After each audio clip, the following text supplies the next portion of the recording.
Hi Bobcats, this is Miss Lee, and today we're going to talk about circumference and pi. And no, not the type of pie that you eat. Alright, let's talk about pi. Pi, and this is the symbol for pi right here. And pi is spelled P-I, not P-I-E. The mathematical pi is spelled P-I. Pi is the ratio of a circle's circumference to its diameter. Okay, we know what ratios are. We've already had our unit of ratio. So it's circumference to diameter. Pi is considered an irrational number because it goes on forever and ever and ever and ever without any sort of pattern, and it cannot be written as a ratio of two integers. If you are really interested in what the digits of pi are, these are the first 100 digits of pi. Too many digits to do mathematical calculations with. So we often approximate pi as 3.14 or as the improper fraction 22/7. This year for 6th grade, we're not going to really do anything with the fraction form, the 22/7. Instead, we'll be using the 3.14. So what kind of pi do you want? Depending on the question, we can use different values of pi to solve problems. So 3.14, when to use it? Unless otherwise stated. And this is the form that is most often used, the 3.14. So unless it tells you to use something different, you're always going to use 3.14 as the value for pi. 22/7. We would use 22/7 when the radius, or diameter, that should say, or diameter is a multiple of 7. Pretty much when you have another fraction where the radius or diameter is a multiple of 7, we rarely use 22/7. And 3. When to use 3? When estimating. Use it on multiple choice questions. So if you have a multiple choice question, you can estimate the answer by using 3. Just know that the correct answer would be just a little bit higher than 3 because pi is 3.14. There is a special relationship between a circle's circumference and its diameter. So you can see the ratio circumference to diameter. The circumference is a little bit more than 3 times the diameter. When you divide the circumference of any circle by its diameter, then you get approximately 3.14 or pi. And there are two different formulas that we use to find the circumference. If you know the diameter, then to find the circumference you just multiply pi times the diameter. If you know the radius, then to find the circumference you would multiply 2 times pi times the radius. And that makes sense because the radius, to get the diameter, the d, you would have to multiply 2 times the radius, right? So that kind of makes sense. So really the formula that you use depends on if you know the diameter or if you know the radius. So let's do some examples. Our first one says, find the circumference of each circle in terms of pi. In terms of pi.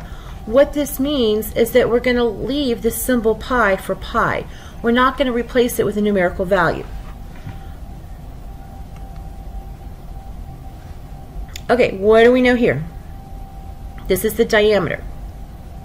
So which formula would we use? Circumference equals pi times diameter.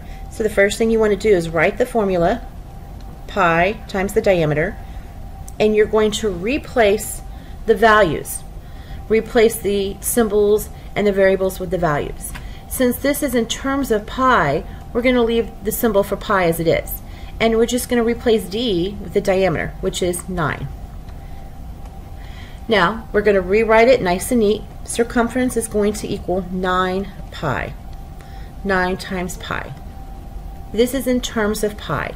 It's where you do not replace a numerical value for pi. You leave it as the pi symbol. Next example. This is the radius. It's the shorter line. So we know the radius, we will use the formula that has the r. I'm going to write it. Circumference equals 2 times pi times r. Replace what we know. It's going to be 2 times pi times the radius of 21. Now remember, this is all multiplication, so we can use our commutative property, and we can simplify this expression by multiplying 2 times 21, and you get 42 pi. Remember, we are not replacing pi with a numerical value. It will stay the pi symbol. So the circumference of the circle on the right is 42 pi.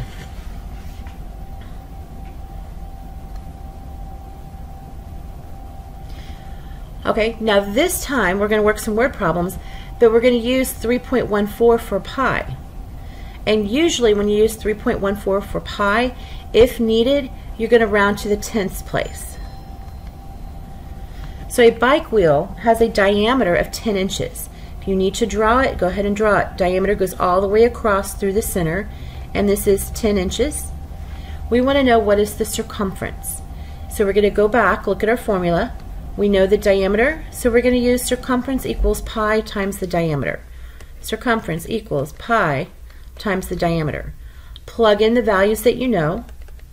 We know that we're using 3.14 for pi, and the diameter is 10.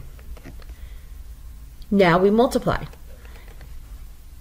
The circumference is going to be 31 4/10, and it is inches.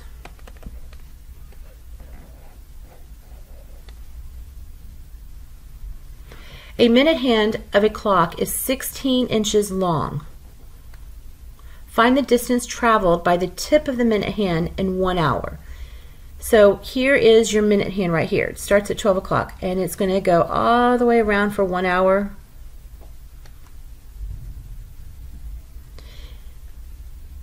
So is the minute hand, is it the diameter? Does it go from one side of the circle through the center to the other side? Or is it the radius, where it goes from the center to a point on the circle?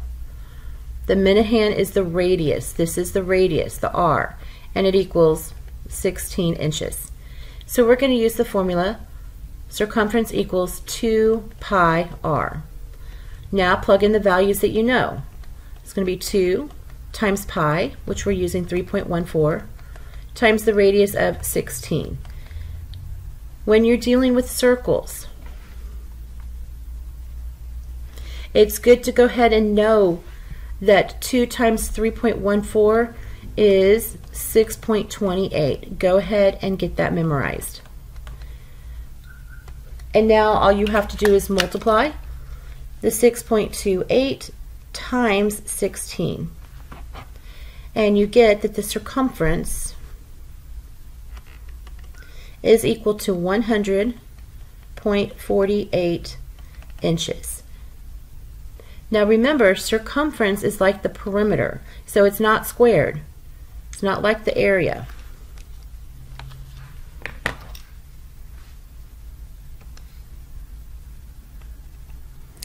And one more. What is the circumference of the circle below? This is a multiple choice question. So to help us out, we can go ahead and estimate the answer. And for pi, we can use 3. Circumference, which formula do we want to use? Well, we know the radius, so we're going to use the 2 pi r. Let's go ahead and replace our values. It's going to be 2. We're estimating, so we're using 3 for pi, and the radius is 18. Now you just do your multiplication. 2 times 3 is 6. Multiply that by 18, and you get that the circumference is equal to 108 meters.